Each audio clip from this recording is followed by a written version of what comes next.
8. Ο Δούριος Ίππος και η καταστροφή της Τρίας.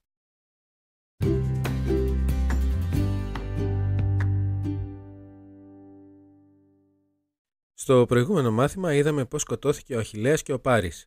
Στο σημερινό μάθημα θα δούμε πώς τελικά έπεσε η Τρία στα χέρια των Αχαιών και πώς καταστράφηκε.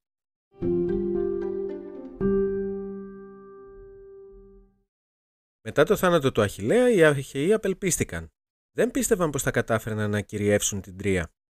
Τότε ο Οδυσσέας ο Πολυμήχανος σκέφτηκε ότι η Τρία δεν θα έπεφτε με τα όπλα αλλά με πονηριά. Συμβούλεψε λοιπόν τους Αχαιούς να φτιάξουν ένα μεγάλο ξύλινο άλογο κούφιο από μέσα, τον Δούριο Ίππο. Το φτιάξαν λοιπόν οι Αχαιοί και έγραψαν επάνω του «Δώρο των Αχαιών στην Αθηνά».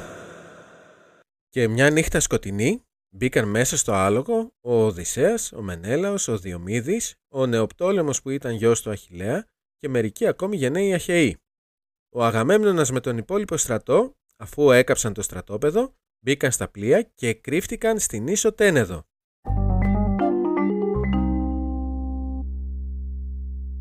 Το πρωί οι Τρώες, κοιτώντας από τα τείχη, δεν πίστευαν στα μάτια τους. Οι Αχαιοί είχαν φύγει και είχαν αφήσει πίσω τους μόνο ένα μεγάλο ξύλινο άλογο δίπλα στα κρογιάλι. Βγήκαν λοιπόν από τα τείχη, το πλησίασαν και είδαν πως ήταν αφιέρωμα στην Αθηνά. Πολλοί έλεγαν πως έπρεπε να το ανεβάσουν στην Ακρόπολη της Τρίας για να τους προστατεύει η θεά. Άδικα η Κασάνδρα φώναζε πως μέσα στην κοιλιά του ήταν κρυμμένοι Αχαιοί. Κανένας δεν την πίστευε. Και ένας Τρώας, ο Λαοκόοντας που ήταν ιερέας του Απόλλωνα, είπε «Να φοβάστε τους Αχαιούς ακόμη κι αν σας φέρνουν δώρα». Αμέσως δύο τεράστια φίδια σταλμένα από τον Ποσειδώνα βγήκαν από τη θάλασσα και έπνιξαν τον Λαοκόοντα μαζί με τα παιδιά του. Βλέποντας το θαύμα αυτό οι Τρώες τρόμαξαν και έσυραν το άλογο στην πόλη. Για να μπει γκρέμισαν και ένα μέρος από τα τείχη της. Μετά έφαγαν, ήπιαν, γλέντισαν χαρούμενοι όλη την ημέρα. Τη νύχτα αποκοιμήθηκαν κουρασμένοι από τον χορό και από το φαγοπότη.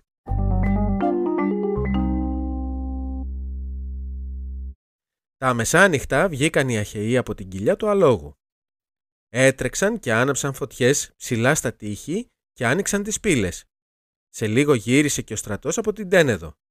Μπήκαν όλοι οι Αχαιοί στην Τρία, σκότωσαν τους αρχηγούς των Τρώων και πήραν σκλάβους τα παιδιά και τις γυναίκες.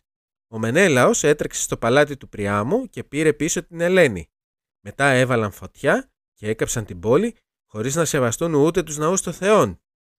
Το πρωί φόρτωσαν τα πλοία τους με λάφυρα και ξεκίνησαν να γυρίσουν στην πατρίδα.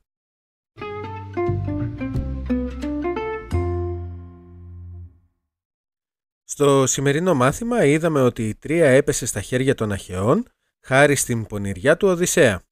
Τέλος είδαμε πώς οι Αχαιοί κατέστρεψαν την Τρία. Με αυτό το μάθημα ολοκληρώνεται η ενότητα του Τροϊκού πολέμου. Στην επόμενη ενότητα θα δούμε τις περιπέτειες του Οδυσσέα στην προσπάθειά του να επιστρέψει στην Ιθάκη μετά την κατάκτηση της Τρίας. Έως την επόμενη φορά, να είστε όλοι καλά.